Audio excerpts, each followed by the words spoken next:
Hello everyone, তার একটা নতুন ভিডিওতে আপনাকে স্বাগতম করলাম আপনাদেরকে। তো এখানটা বিকালে একটা চটপটে কিছু খাবার বানাবো, যেহেতু ঠান্ডা ওয়েদার। তো এখানটা আমি চিকেন পকোড়া করব।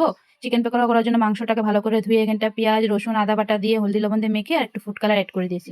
সাথে একটু লেবু দিয়েছি যাতে মাংসগুলি ভালো করে সিদ্ধ হয়ে যায় আর জলদিতে হয়। তো এগুলোকে ঢেকে রেখে দিব। এখন এক্সট্রা বলে আমি বেসন কর্নফ্লাওয়ার হলদি লবণ এটাকে মানে ভালো করে গুলে এটাকেও আমি ঢেকে রেখে দেবো যাতে এটা ভালো করে ফর্ম হয়ে যায়। তারপরে এটার মধ্যে আমি একটা ডিম দিয়ে এটাকে আমি সবগুলা মানে চিকেনগুলা রেখে পকোড়া মতন করে পরে এগুলোকে ডুবিয়ে ডুবিয়ে এটার মধ্যে ভাজবো।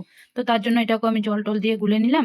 গুলে এটাকে ভালো করে মানে ভালো করে গুলবো আর ভালো করে যাতে মানে ফর্ম হয়ে যায় ওইভাবে একটু সময় ঢাকা রেখে দেবো। তো দেখেন ফর্ম কি সুন্দর হয়ে গেছে, ফেনা ফেনা উঠে গেছে। এখানটা মানে আমি একটা ডিম দিয়ে এখন পকোড়াগুলা ভাজা স্টার্ট করবো।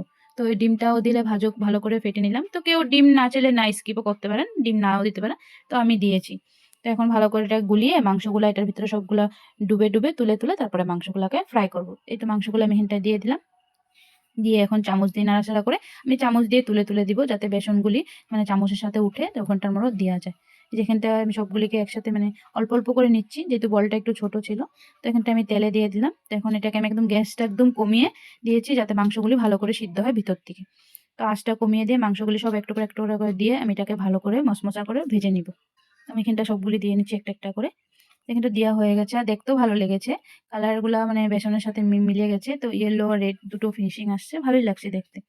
তো এভাবে আমি সবগুলি মাংসগুলা পকোড়াগুলাকে তুলে নিব, মানে ভালো করে ভেজে নিব কম আছে। আর যখন আমি নামাবো তার আগে একটু আঁচটা বাড়িয়ে দিব যাতে এটা মচমচা হয়ে যায়। দেখেন মাংসগুলো ভালো করে সিদ্ধ হয়ে গেছে। এখন মাংসগুলাকে তুলে আমি আবার অন্যগুলাকে দিব। এখন তো ওগুলোও তুলে নিলাম, আবার এক্সট্রা করে দিলাম। দিয়ে সবগুলি মাংস আমি নামাবো। আর সাথে আমি একটু এখানটা চাউমিনও করছিলাম। তো চাউমিনটা আমি আর উঠাই নাই। ভাবলাম আজকে বিকালে চাউমিন আর চিকেন পকোড়া হবে খাওয়ার জন্য। তো ওগুলা তুলে আমি মাংসগুলাকে হয়ে গেছে। এখন এগুলাকে মাংসগুলিকে আরামসে নামিয়ে নিব। পকোড়াগুলা ভাজা হয়ে গেছে সসের সাথে, মানে খেতে দারুণ লাগছে। মানে বাচ্চারা বলছে বাড়িতে। তো দেখেন ভালোই লাগছে দেখে। তো চলো তোমাদেরকেও ভিডিও তুলে নিই। ভালো লাগলে ভিডিওটা লাইক শেয়ার অবশ্যই করবেন। ধন্যবাদ।